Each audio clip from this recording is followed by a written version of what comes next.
let's make Palestinian Maqluba. I'm going to start up with prepping my veggies. I never ever prepare, but this is one dish that you actually have to prepare. You can't just do everything at the same time.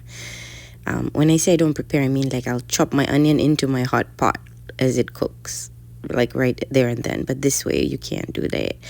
Anyways, I chopped up all my veggies, my onions, my eggplant, my potato.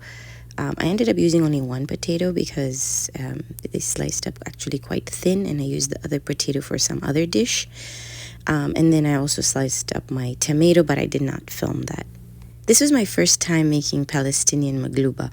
This was my first time making this really, really special dish. And it didn't seem complicated as I watched 15,000 tutorials on it.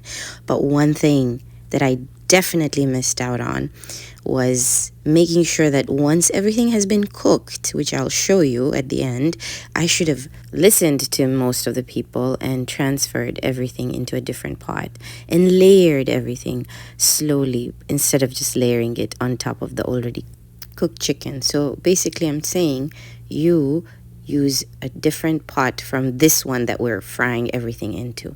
Continue the process the way I'm doing it, and then at a certain point I will tell you when to use a different pot. Majority of the magluba recipes I watched, they said to flash fry your veggies.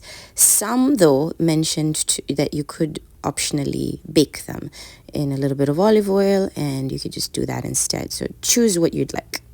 So I did eggplant. I also did potatoes. I did not film me chopping my cauliflower because I remembered last minute I had it, and so I just decided to add it in because hubby loves cauliflower. In my big pot that I had onions and garlic frying, I added my chicken. This is just one whole chicken that I split into 4 pieces.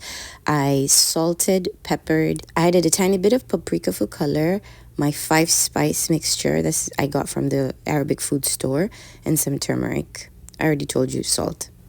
Now once everything is sort of browned, this is where I add in some water to deglaze the pan, but also to make sure that my spices don't kind of burn. And it will also create a broth. So at first I put very little just to make sure that we're deglazing the bottom. And I did, and I scraped it up. And then I allowed everything to kind of boil on medium-low until my chicken was cooked through. At this point was the point where I should have removed my chicken, drained everything, and used a different pot to start layering. That is where I made my big boo-boo. But I just wanted a shortcut. Of course, my tummy did not know the difference, but at the end of the day, magluba does mean flip upside down. So it was very underwhelming. My flip was so like, wow. Anyway, here I am layering all my veggies the wrong way. In my rice, I added all the same spices, except I also added some chicken bouillon powder just to add more flavor. Nobody told me to. I just did that myself. I just give myself the permission.